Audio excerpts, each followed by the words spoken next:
All right, guys, welcome back to Downtown Rams. As always, I'm Alexis Kraft, joined here with my co host, Jake Ellenbogen. And, guys, we are coming to you with our first game preview of the 2024 NFL season as we gear up for our Rams to take on the Detroit Lions in Detroit on Sunday Night Football, week one of the NFL season. Jake, it's here. It's time. We've had a long wait. The last game that we watched our Rams play, other than preseason, was against these Lions in the playoffs last year, or well, earlier this year, but last season, and it didn't go our way. So now we have the rematch on the biggest stage, Saturday night football, or Sunday night football. Sorry. It's Off like, to a wait a hot minute, start, you had guys. me like Saturday night? Off to a hot start as we start off this season, clearly. So, Jake, I mean, what say you? What are the stakes? I mean, it's week one, but week one is it's a big deal, right? It's the Rams' first chance to show us what their team fully is. You know, a lot of the starters didn't play in preseason, and we're also playing in prime time. So not only will the Rams fans and the Lions fans be watching this game, all NFL fans, for the most part, will be watching this. So what does this mean, Jake? Yeah, I mean, I think the way I'm looking at it, whether it's the right way or the wrong way to look at it, Alexis, I don't know. But I'm looking at it as if you want to play at SoFi Stadium or Ford Field in the playoffs, this is the decision. I mean, if you win, I think you have to assume your team is good enough to get to the playoffs and host a playoff game and everything. I think I'd rather play the Lions at SoFi, if you ask me, over playing at Ford Field. Just a thought. But that's what is at stake right now. I mean, we're recording this right now. The Eagles are playing the Packers in Brazil.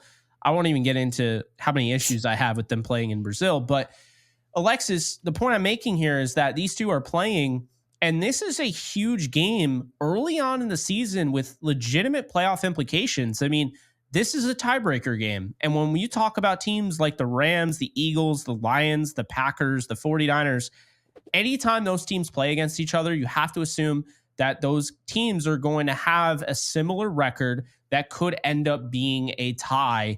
And to break that tie is going to be the head-to-head games. And that's why in this one, whether it's fair or not, week one, they have legitimate playoff implications in week one. If they win this game, even though it's week one, in week 17, the Lions could be way better than the Rams. If the Rams win week one, they would have the tiebreaker. If the Lions win week one, they would have the tiebreaker. These teams are only playing each other once in the regular season. They're not divisional foes, despite what Lions fans might think. So that's how I look at it, Alexis. I mean, I just see tiebreakers now. I think that just like my whole view of the league has really changed, especially after last year. I just see these games as tiebreakers. You got to win these games for your record. But when you go into a season with an organization that's willing to spend money, with an organization that has a legitimate starting quarterback and coaching staff and star players like Kiren and Puka and Cup, and I mean, that organization, you need to hold them accountable to the point where they need to make the playoffs every year when you have a Sean McVay. And if you're under that assumption, then you should only be looking at it in terms of, okay, well, when they play a team that is supposed to be above 500 team and they're only going to play them once that year, you should be looking at the playoff implications of that game. You should be looking at what this means in January, potentially February, and not just only what it means the here and now. I totally agree. You know, it's a big game on multiple fronts, and I think the fan base, especially, is very. I think emotions are heightened, right, because of what happened last year or Just last a little season bit. in the playoffs. You know, it was very intense. It was a very big game. Obviously, didn't go our way. Obviously, it was pretty chippy, you know, not only on the field, I think on social media. I think that there's a rivalry that is now stemmed between the Rams and the Lions. not only because they're contenders in the NFC, but I think that these teams are forever intertwined because of the Jared Goff Matthew Stafford trade. It's just undeniable. As long as Matthew Stafford is the quarterback of the Rams and Jared Goff is the quarterback of the Detroit Lions, there's going to be that connection there. It's almost like, in a weird way, cinematic, Jake. It's like this very weird, kind of eerie, haunting, intense mirroring that you see between these two teams. And obviously the Lions got the best of that matchup the last time that we met up, and we have not forgotten that. So Jake, let's break down this new matchup that we're going to see on Sunday Night Football. But before we do that, let's run through the injury report that came out as of today. So I'll go through, you know what, I'll make this really, really simple right now for everybody. So there is only one person on the Rams injury report, and that is Rob Havenstein, and he is questionable. But Jake and I think he's going to play. I do think he's going to play. So he has an ankle injury. He's listed as questionable as of today, as of Friday. Jake and I's prediction is that he will be playing Sunday night, but as of now, he's listed as questionable. Then for the Detroit Lions, Jake, this is a little bit more intense on their end, because you have Lauren Strickland, one of their safeties. He's out. He's not practicing. He's for sure out. Melifonwu, another one of their safeties. He is doubtful, which is a significant loss for them if he ends up not playing. And then the big one, DJ Reader, big star for them, defensive end for the Detroit Lions. He's also listed as questionable. He was limited at practice today. So Jake, 3 guys on the defensive side of the ball for Detroit, not looking good for them. Do you have any thoughts about either of these teams in the injury report? Yeah, I mean, we got great news on Kobe Durant because we didn't get great news on Darius Williams, who hit IR. So cornerback is thin. We interviewed Akella Witherspoon in the offseason. We both believe that he should be, on this team. We've said, I mean, they need. Remember, we did 2 episodes ago, Alexis. What was the thumbnail of that? It was something on the lines of cornerbacks in trouble, whatever. Not tooting our own horn, but I'm just saying, when we were talking about the lack of depth in the cornerback room, this is what we were talking about. So it is great that Kobe Durant's healthy. I don't know if they're going to call up anybody. If they were going to call up anybody off the practice squad, I think it would have already been announced. Maybe they can do it tomorrow. I don't know how that works. But the way I see it, Alexis, is this. Kobe Durant, important, right? Really glad he's healthy. And if he is any bit what, Sean McVay has said that he's going to be, then, I mean, sounds like we're getting a really good player. And Tre'Davious White's healthy. So you feel good about that. You feel good about the 2 UDFAs because now they don't have to be thrown in the fire. They can be depth pieces, right? That's what they should be. They should not be thrown in the fire in their first game ever. The safety room looks great. Now, Havenstein, where are you on that? Well, you and I both think that he's going to play. I feel like it is worth mentioning Havenstein's worst years with the Rams have been when he was playing through ankle issues. So if he does struggle, Alexis, I'm not even hesitating. I'm taking him right out and putting in Warren McClendon Jr., and I'm going to give him time to heal from that. Like, I'm totally fine with them giving it a shot, and you'll know. I mean, in the first quarter, if he doesn't look any good, I don't expect him to look good as the game wears on, So I think that that's something that maybe McVay could do. As far as on the Lions side, Ifeatu Melifonwu being out is a pretty decent sized loss. And the fact that, because he's doubtful, the fact that Reader is questionable is really fascinating to me, because DJ Reader is kind of one of their big acquisitions keep in mind, they're playing against DeAndre Swift. They're playing against Aaron Jones and, Josh Jacobs twice a year this year, Alexis. So they went out knowing these teams are going to run the football. Running the football is also back in now. Like, if you're on the outside looking in, like, I hate to break it to you, it's in. Like, running the football and being a balanced offense, it may not be the sexiest way to win games, although I think you and I would agree it is because we like winning games that way. But Mhm. for, it might not be like the casual fan's favorite way of winning a game, but that's the way to do it. And so the Lions were smart.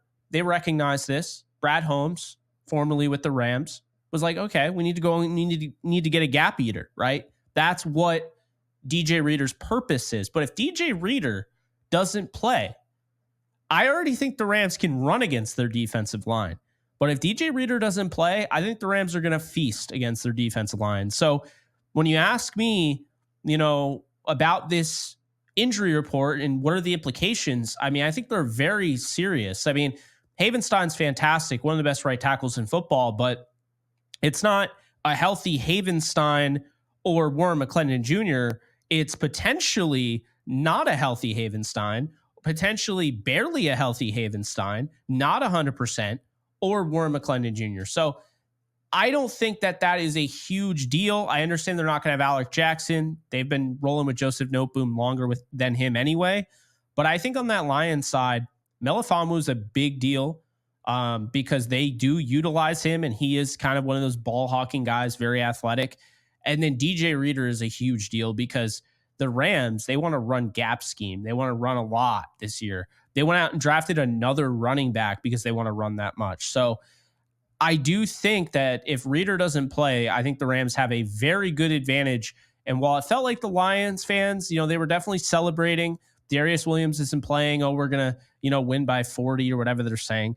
If DJ Reader doesn't play, I would say that's an equalizer because I think that is a huge player in the middle who, by the way, had a sack the last time he played against the Rams in week 3. He was on that Bengals team that gave the Rams fits, and he was great in that game. So we know what he is. The Rams know what he is. If he doesn't play, advantage Rams for sure.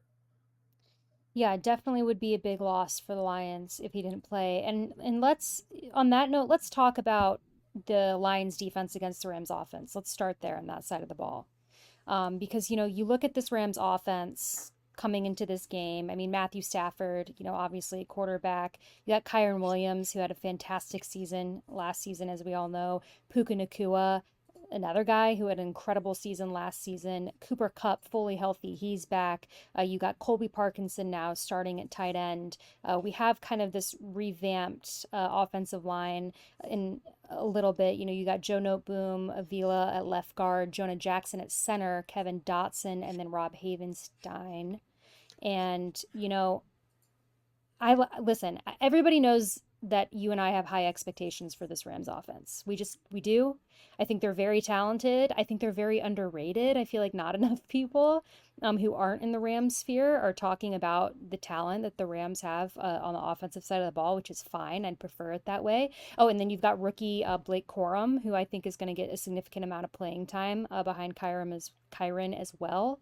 Demarcus Robinson, fully healthy. So you have a lot of weapons here for the Rams, Jake, going against this Lions defense. What do you suspect is going to be their game plan? Because I do think they are going to run the ball a lot. I know a lot of people might disagree, but I actually think that they're going to probably run the ball even more on Sunday night than they will in other games during this season, especially if DJ Reader's out. Like you said, I think that could very well change what the Rams are planning to do on the offensive side of the ball. But just because they're going to run the ball a lot, I mean, they're Stafford's going to be slinging the ball. Don't get me wrong. He's going to go out there, and I think that Stafford, as well as most of these Rams, have a vengeance. They are very, I think, fired up to be going back to Detroit, and I think that they are going to really just try to hammer the ball in any way that they can. What do you suspect is going to be their offensive game plan against these Lions? Yeah, I mean, I think you hit the nail on the head. I mean, if DJ Reader doesn't play, they're pounding the rock. Now, they have Matthew Stafford, so they are going to want to throw the football. And they are going to want to take advantage of the fact they have a rookie corner. I don't care that he's a first-round pick. Teron Arnold is going to be a very good player, I think. But this is his first game as a rookie. And his job is to essentially either take on Cooper Kupp or Puka Nacua. Good luck, Yeah. Rook. Good luck. Yikes. Then you have Carlton Davis. He's regressed as a run defender. Last year, he had an over 100 targeted passer rating. I don't see him as that much of an upgrade over what they had last year, with Cam Sutton. So I want to actually bring up something. Detroit on Lion at Detroit on Lion tweeted this out January 9th, 2024. Thought this was interesting. Not saying this will 100% carry over. There is, they're new players, right? But since week 11, the Rams were 7-1. The Lions were 5-3 going into that game. 7th overall DVOA, the Rams, 13th for the Lions, 3rd offensive DVOA for the Rams, 10th the Lions, 4th offensive EPA, 7th for the Lions. EPA is expected points added, for those of you who don't know, and defensive value over average essentially is kind of like a weighted offense. So going up against good, defenses, how well do you perform? That's what that means. So good stuff there. Pass DVOA, the Rams were 4th, the Lions were 11th. Pass EPA, the Rams were 5th, the Lions were 9th. Run DVOA, the Rams were 3rd, the Lions were 2nd. Run EPA, the Rams were 4th, the Lions were 6th. Defensive DVOA, the Rams were 22nd, the Lions are 18th. Defensive EPA, Rams are 17th, the Lions are 23rd. Pass defense DVOA, the Rams are 17th, the Lions are 26th. Pass defense EPA, the Rams are 14th, the Lions were 28th. Run defense DVOA, the Rams were 10th, the Lions were 3rd. Run defense EPA, the Rams were 14th, the Lions were 3rd. So what do we take away from this? The Rams won most of those categories, right? And I understand it's a new look team, but what we don't often give credit for is the guys that are still remaining from last year's roster. Now, if you wanted to know and you're making predictions and you're trying to figure out who's going to the Super Bowl and all that, I think you have to go based on who finished out the year strong if you're going to lean towards any team. And I've said this. The Rams finished off last year as one of the hottest, if not the hottest team going into the playoffs, right? And that offense, I never at any point thought that offense was the best I've seen out of Matthew Stafford, Sean McVay. Like, that was their first year of Kiren Williams. He only got 12 games in the regular season. He got hurt in that game. He broke his hand. And he was hit in the head, which no one ever brings up. But the point I'm making here is that this offense last year was hot.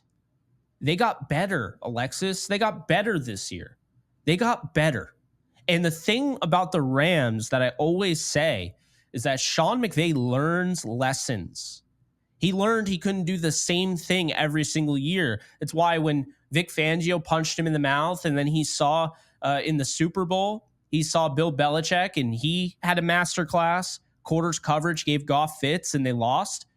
Sean McVay knew he had to change something. That's why eventually 2 years after, Matthew Stafford is the quarterback of the LA Rams. That's what happens. So what did he change this time? Well, we're always saying run the damn ball. And at some point last year, he started to actually see, he was like, wow, Kiren Williams is really good. We're going to keep him in. And they ran 9 straight times on the opening drive against the number 1 run defense late down the stretch in a must-win game against the Ravens. They lost in, overtime. They lost on a punt return, kind of out of their hands there with the offense. But that offense gave them a real good shot. That was like a Super Bowl game. And I bring that up because that is what the Rams are. That is what Sean McVay is. They learn, they adapt. They have continued to mold into what they want to become. And Sean McVay takes things that he learns, and that's what you get. So, Alexis, this Rams offense was really good last year. But even with those numbers, 7th DVOA, they're top 10 in every single offensive DVOA or EPA. And I still thought that offense is, it's good. It's got talent, but you didn't have a healthy Cooper Kupp. You didn't have Jonah Jackson. I just, to me, I think this year is the year where it all kind of comes together. And I know I sound like a broken record. We've already talked about that. But then you talk about the defensive DVOA and EPA, and like they were 10th against the run. And I'll be honest with you, I think they're going to be better against the run this year. I do. And when it comes to pass defense, they didn't have much of a rush. It was Aaron Donald who was getting triple teamed, Kobe Turner, and then you had Byron Young who had fallen off a cliff at the end of the year, and Michael Hoyt. And now they actually have a pass rush. So I think the Rams are going to be a much better team, but I also think they were hot to end last year. So were the Lions. I'm not saying they weren't. They got to the NFC title game. But people forget that. Like, the Rams were, if not the hottest team, they were one of them. And I think going into this game against the Lions, running the football, well, they were third in DVOA last year and fourth in EPA. And they had to stop running because they didn't have another guy after Kiren Williams. And now they do. So if Kiren, God forbid, were to go down, they're not just not running the football. Like Ronnie Rivers, they literally just stopped running the football. If he goes down, they have Blake Corum. Regardless of that, they have both of them. They can keep both fresh. They can continue to run. They could pull Kyle Shanahan run 35 times in this game. Wouldn't be shocked either. So that's how I see it. I also keep an eye on Jordan Whittington, because I kind of low-key wonder if they would use him like Debo, give him like 7 carries or something like that, if they wanted to kind of mix things up. I'm not saying that they've done it, but I have a weird feeling, like, not saying that their game plan is going to be influenced entirely based on what the Chiefs just did last night, but watching the way they utilized Xavier Worthy, like, I think that's kind of like what the Rams want to do with Whittington this year. And not saying that he ran a 4.2 or anything, but he's an explosive player. So I know it's a long-winded answer, but I'm really excited about this offense. And to your point, I think they're going to run the ball and they're going to have success doing it. I agree. Yeah, we're totally on the same page there. And also about Whittington, I'm very excited to see how the Rams use him on Sunday night. But you did start to touch on the defense there, Yeah. so let's get into it with the Rams defense, like you mentioned. I mean, um, Aaron Donald, first time we're really seeing, Aaron Donald not on the Rams in how long?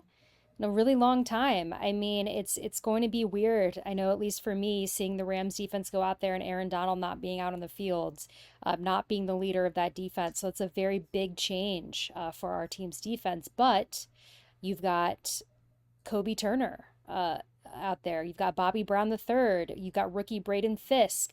Then you've got rookie Jared Verse, Byron Young, Christian Roseboom, Troy Reader, rookie Spates, Kobe Durant in the back, Cameron Curl, John Johnson, Tre'Davious White, and Quentin Lake. I mean, it's a lot of new faces. It's some familiar faces. But really, Jake, something that you and I have touched on a lot about this defense, this upcoming season, is that this is a new group together, right? I mean, they have to build chemistry. A lot of these guys didn't play in the preseason. This is going to be their first action, playing together as a cohesive unit outside of practice. So, I do have higher hopes for this defense, I think, than a lot of people on like Rams Twitter or social media do, as you do as well. I know that you've been fighting the good fight on there in recent days about this Rams defense. But I do have a little bit of hesitation going against an offense in the Lions that has been playing together, right? They have really good chemistry. As you mentioned earlier, they finished off the year really hot, NFC title game. A lot of great weapons. And you know what? Jared Goff, I know people in this fan base are polarized about Jared Goff, but say what you want about him. He had a good season last season. I think he's going to have a good season this season, and he's playing with guys he has a lot of chemistry with and who he trusts. So, Jake, looking at our defense and then looking at that Lions offense with Jared Goff, like I mentioned, but guys like Jamar Gibbs and David Montgomery out of the back, Jamison Williams, Amon-Ra St. Brown, Khalif Raymond, Sam Laporta, who I know you really, really love. What does this Rams defense have to do in order to contain them? Because I almost think we want to force them to run the ball. But I'm a little bit undecided because, like I said, they have so many good receiving weapons, but I mean, David Montgomery and Jamar Gibbs, that's a pretty good running back duo. They complement each other very well. I actually really like David Montgomery. I was heavy on him in fantasy this year, which I might regret, but we'll see.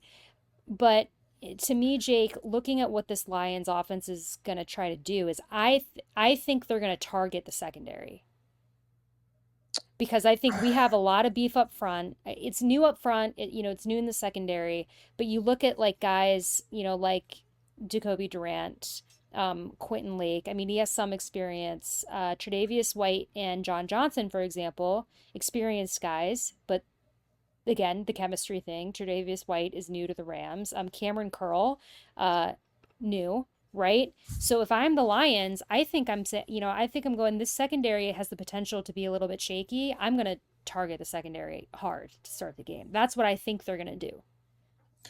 So I would, do you agree with that? Or do you think that they're just going to I be a think little bit more balanced? I think they start running the football, right? Okay. Because Jared Goff, when actually being used in play action, is way better than Jared Goff without play action. And that's always been the case. That was how he was with the Rams. He's a great play action quarterback. 55% of Jared Goff's throws go over the middle, though.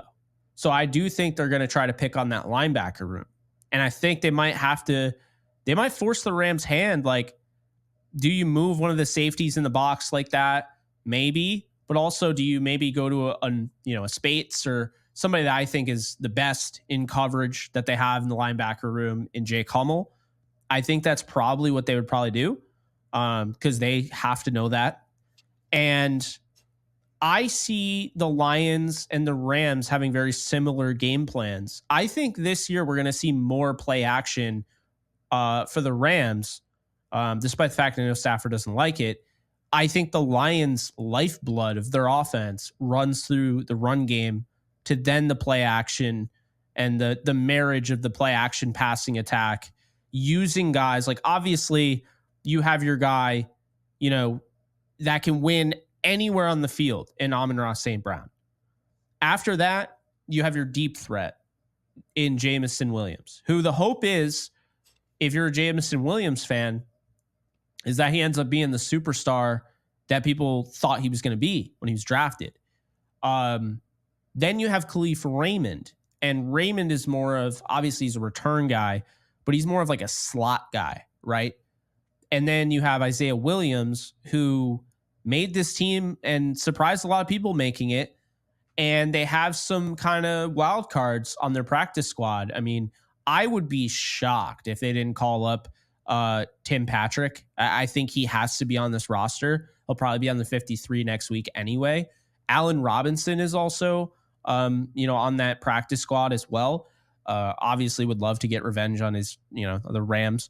But my thing, Alexis, is that I've been very consistent about my thoughts on the Lions. I think they have everybody gunning for their heads now. They made a lot of noise. They didn't come away with the Lombardi Trophy. And when you do that, like we saw firsthand with the Rams in 2018, they made a lot of noise. They did not win. In 2019, they had some injuries. Obviously, you can't control that.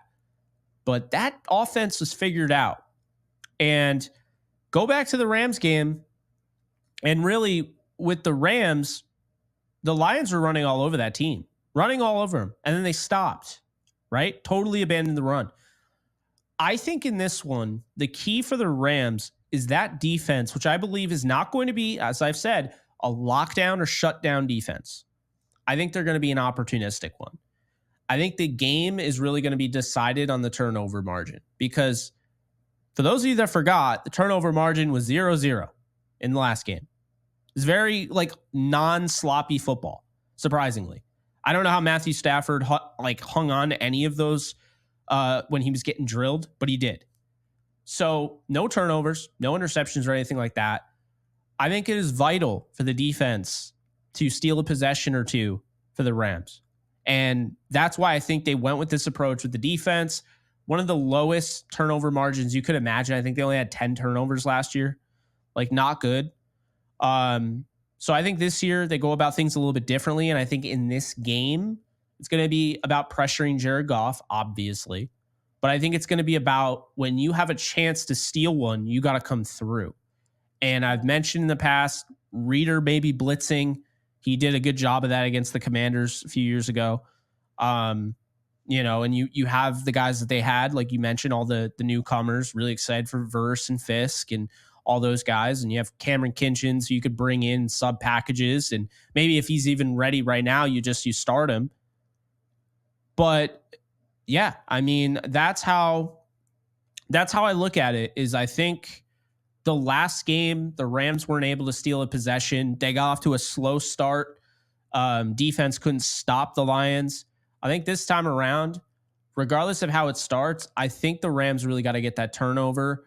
I do expect them to get that turnover for the record, but that's kind of how I'm looking at it. I think the defense needs to be opportunistic, and the entire point of the defense this year, obviously, to keep points off the board. But one of the main things that I think they're trying to do this year is create more offensive possessions, because when you have the best offense in the league, it doesn't matter if your defense isn't giving you extra possessions. You're getting the same as everyone else, right? It's like you could have the best, lineup in baseball, but if you're not batting around, they're only getting 3 or 4, they're not getting 5 or 6 at bats. So that's the thing. That's how I look at it. When you have an elite offense, you want to make sure that they're on the field as much as you can. And I think that's exactly why the defense is going the direction they're going in. They're going to be more physical. I think that they are able to get a turnover or two in this one. And I think it's going to be the deciding factor of the game. I keep saying it. People think I'm crazy. I think Braden Fisk is going to be the deciding factor in this game. I think he's going to close it out. I feel really good about it. Well, maybe that's going to be one of your predictions, because maybe, as we always do on Downtown Rams, we give our score prediction and then we give 3 predictions. Each of us give 3 predictions of things we think are going to happen in this game. And I'm blanking. Do we normally do the predictions or the score first? Why do I not remember that? Score. I think we give score. Yeah. You already have an idea of how the thing goes, and then you're like, this is why it went that way. Yeah, that's what I was thinking, but I totally for a second was just like, we haven't done one of these in 4 months. I know. Longer than that. Well, no, way longer, because we weren't doing them. 7 months. We weren't doing pre-games for the preseason. You kidding me? Yeah, no, I'm really looking forward to seeing Stetson Bennett go out there and then, back in January, Dresser win because fourth and I don't know quarter. Well, I don't know if I ever shared background, but when the Rams and the Lions played in the playoffs, this was back in January. Remember, I was in New York City. And I had a quick weekend trip to New York City, and I was watching the game in my hotel room. It was so late at night, and I had to wake up at 3 a.m. for like an early morning flight. And I ended up pulling an all-nighter and not sleeping because that game was so infuriating. And I was literally in a hotel room beefing with Lions fans on social media, absolutely hearing it, watching the game, and it was a nightmare. And the point of that is that episode that we recorded after that was brutal, but that would have been the last preview we did was for the Rams and Lions, and now we're previewing the Rams and Lions again all these months later. So, Jake, I'll let you go first. What is your prediction for the Rams versus Lions Sunday Night Football game? So this is a new one. I did a video on this channel. I think I already said 30-23. Mm-hmm. I'm sticking with the Rams, despite Darius Williams being ruled out 3 days before the game. The reason being is I trust their offense. I think the Rams offense can match up with anybody. I think this is going to be, okay, so it's kind of similar. I think it'll be a 33-30 ball game. Ooh, I think, yes, I think Josh Carty's going to come through. Not with the game winner. I think they'll hit the go-ahead field goal. And I think the closer, I keep saying closer, I'm not talking about baseball, although I talk about that enough. No, when I say closer, I'm talking about a guy that can come in like Aaron Donald, throwing down Joe Burrow and ending the Super Bowl. That closer will be Braden Fisk in this game. I think he gets 2 sacks. I'm bad at this. I think I just keep giving my predictions, but I think he gets 2 sacks and one of them will be a forced fumble, and I think it ultimately decides the game. So yes, you did spoiler one of your predictions. I'm bad at That's it. all It is right. what it is. That's all right. Well, my score prediction is somewhat similar. I think that the Rams win 28-24. So also close. Um and yeah, I'll get into my predictions next. So I won't say why. So Jake, you go ahead. You already shared one. You can reiterate it if you want. But three predictions from you for this Rams matchup against the Lions. Okay, so 3 predictions. Let's go with I don't even want to count the Fisk one. It's I already said it. I'll give you Yeah, 3 do others. 3 new ones. Okay. So I think that Kiren Williams and Blake Corum are going to combine for over 30, I'll say 33 touches. I don't ask me where that goes and everything, but 33 touches.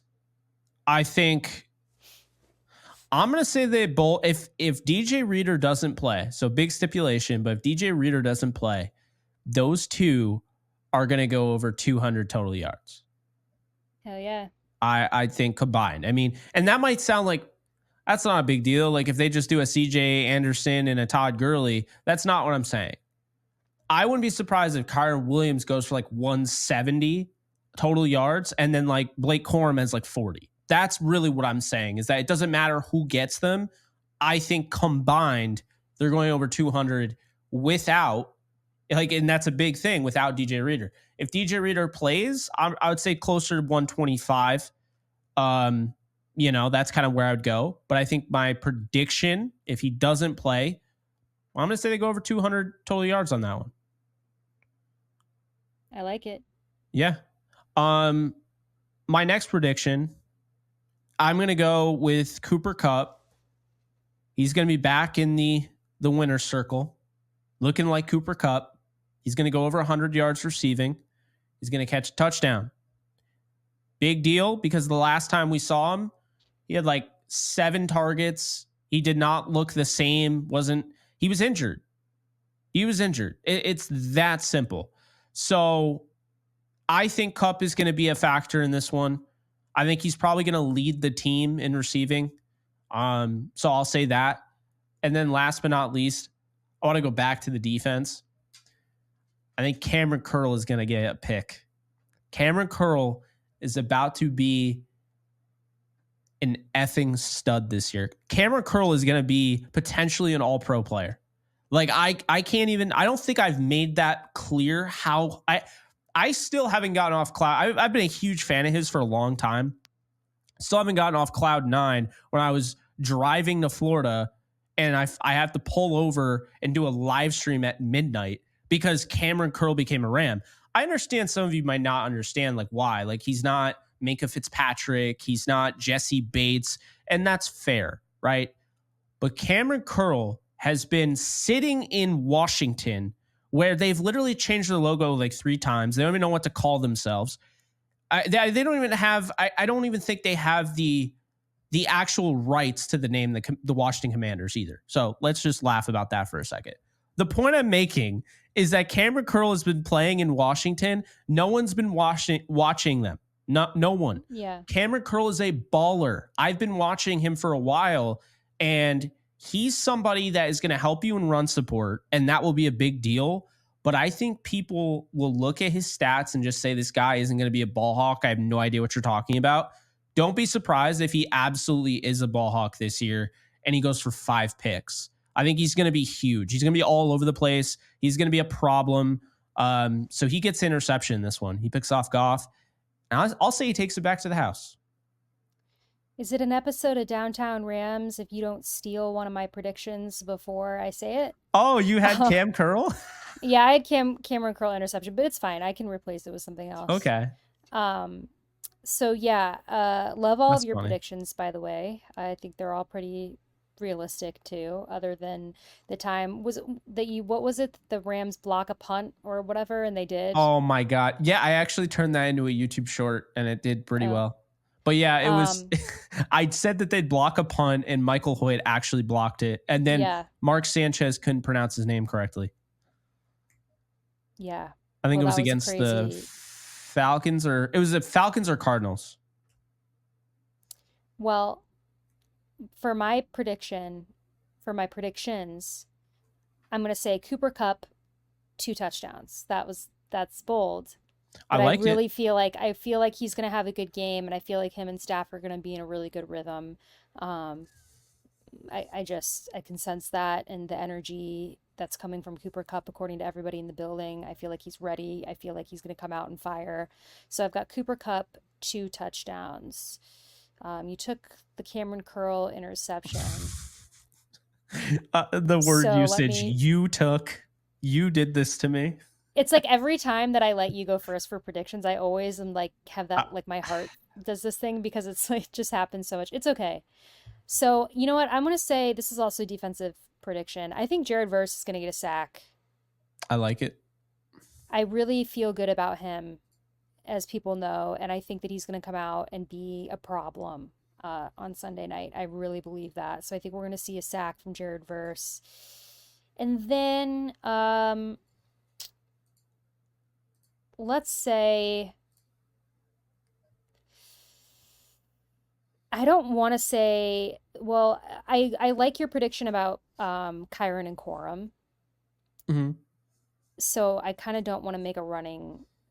You know what? This is niche. I'm gonna say Kyron Williams first touchdown, and here's why I'm speaking this into the universe. And that's kind of boring to Are you predict saying first that touchdown everybody score. needs to bet on it? Yeah. Well, I did it last season. The odds won't be the same, but last season, before anybody knew how good Kyron Williams was, and they played against the Seahawks, game one, right? It was like incredible odds for Kyron Williams' first touchdown, and I threw a bet down on it because I was like, he's gonna get it. I know he's gonna get it, and that was when he was behind Akers. And wait, did he get first touchdown, Oh yeah. or was it that he got two? Well, and she's the tight end anytime touchdown queen. No, she's the tight end I'm 2 time the tight end touchdown. 2 time. So, but hold on, am I totally getting my story wrong? He got the No, first I touchdown of thought the you were season. right. Yeah, Yeah, I no, thought he okay. Because yeah. I did two Kyron Williams bets that game. I did first touchdown and I did 2 plus.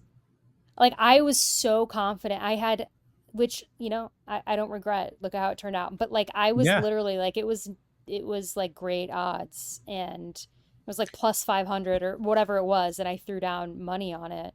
So I am manifesting that Kyron Williams gets the first touchdown for the Rams this season, just so I can relive that. But no, I'm like I love tight end 2 plus touchdowns. I almost threw one down on Dallas Goedert tonight and didn't. But Yeah, I don't know if he's going to get one on that field. That yeah, is well, right. But uh, ugh. anytime I love tight end touchdown props. Like I made a surprising amount of money on Cole Kmet 2 plus touchdowns last season. It's It was a just it's a fun little bet. I and mean, Dallas Goedert, but yeah, yeah, I mean, Colby so Parkinson could score. I could see that. I could see that. I Um, actually on another show, I think I actually said I like Colby Parkinson. Um, I like Colby Parkinson first touchdown, ooh, that would be but a fun one. I also said I wouldn't be surprised if Jordan Whittington scored the first touchdown of the Rams season on an end around, which is so funny because right after I said that, the Chiefs game happened and Worthy did it, and I was like, that's literally how I pictured. You know what? I'm gonna throw money on that. I'm gonna throw money on Jordan Whittington first touchdown. Let me flatter everybody watching and listening to this right now. Let's look it up on Yeah, um, I'll do DraftKings first, if they even have that up yet for Sunday Night Football. All right, guys, if you're on DraftKings, we go to touchdown scores, first touchdown, plus 4,500 for Jordan Whittington. So if you it's even throw down, 4,500. yeah, if you even throw down $5, that's 230 if that hits. Huh. It is a little insane. We understand that. I mean, you got Cooper Kupp, Puka Nacua, Demarcus Robinson, Colby Parkinson, Kyren Williams, Blake Corum. So that's why the odds are so great. But I mean, listen, they do that. I could see. I'm gonna throw down money on it. Why not? Not a ton, but I just want to throw that out to everybody who bets and listens to our show. I mean, you do like, yeah, Kyren Williams' first touchdown score is plus 800. Yeah. Um, Jordan Whittington anytime touchdowns plus 650. Yeah, see, So, I see that, during a game where you're just trying to get something going mhm. and you're going against a Lions team that knows you well, that just saw you. This is the last game both like the Rams played was against the Lions this calendar year, like an actual game that mattered. So, yeah, I could definitely see that, and that's why I brought it up because I don't know. I really do think that I think it's going to be like that. I think he's going to get like an end around or something like that. So, but you never know. Maybe not. I think it would be the right thing to do. By the way, Tutu Atwell scored in that game against the Lions. Don't forget. So, Yeah. when you're expecting, and this is actually the issue with fantasy football and with betting, when you're expecting, because you'll be like, people will say, oh, secondary is getting destroyed. It's playoffs. I'm going to go with the Stars. It doesn't always happen. And this is going to be like a playoff game today on Sunday. So don't be surprised if the Rams are like, let's go with an end around to a player that they probably don't have a scouting report on. Like, you know what I mean? Like, let's throw to Colby Parkinson instead of throwing to Cooper Kupp, who's going to be being held and dragged to the ground in double coverage, or they know that you'll probably go to Puka Nacua. They know you'll probably go to Cooper Kupp. When you get closer to the goal line, that's when you could start kind of doing all sorts of things, like even having Cooper Kupp throw a touchdown pass to Kyren Williams. They could do all sorts of stuff. I would love it. Could you imagine if that's the first touchdown of the game that we score against Detroit is like Cooper Kupp touchdown pass to Kyren Williams? The Cooper Kupp first time touchdown, people are going to be so livid if that happens.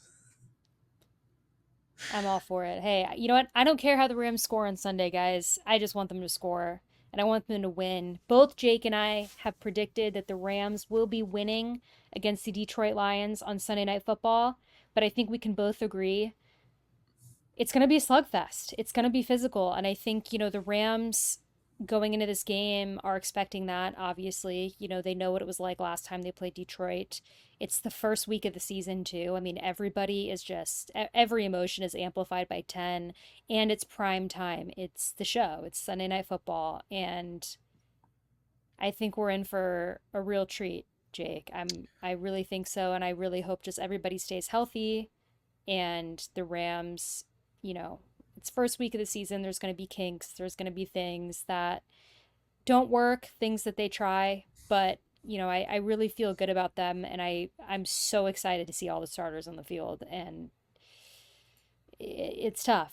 Getting through preseason is fun for a lot of different reasons, and getting to see guys, like Jordan Whittington or Xavier Smith or people kind of show their talents and showcase them. But now we get to see our guys who have been starters and who are going to be starters out in the field, and I'm very excited for it.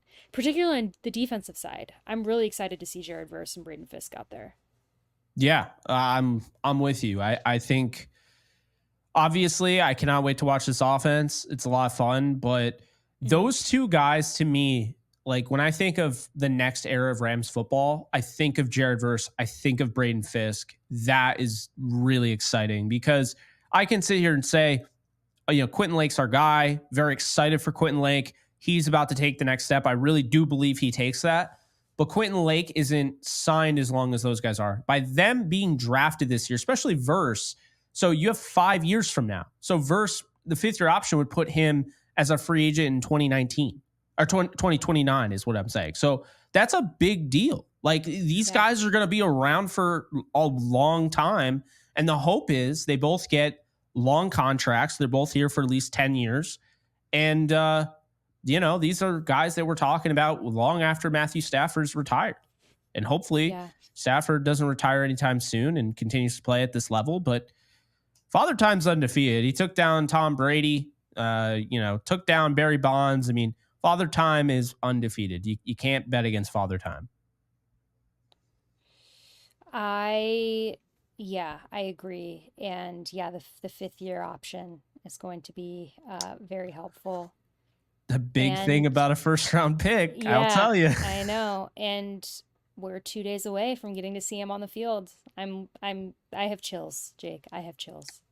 It's going to be fun for sure. It's going Watching to be V8 insane. and Kingpin work. But that's what we're calling him on this channel. V8 and Kingpin. Gotta love it. So some cute little nicknames. But guys, that's going to do it for us. And, we'll be back Monday night with a recap episode of what happened in the game against the Lions. But until then, everyone have a great weekend. Stay safe, take care, and go Rams.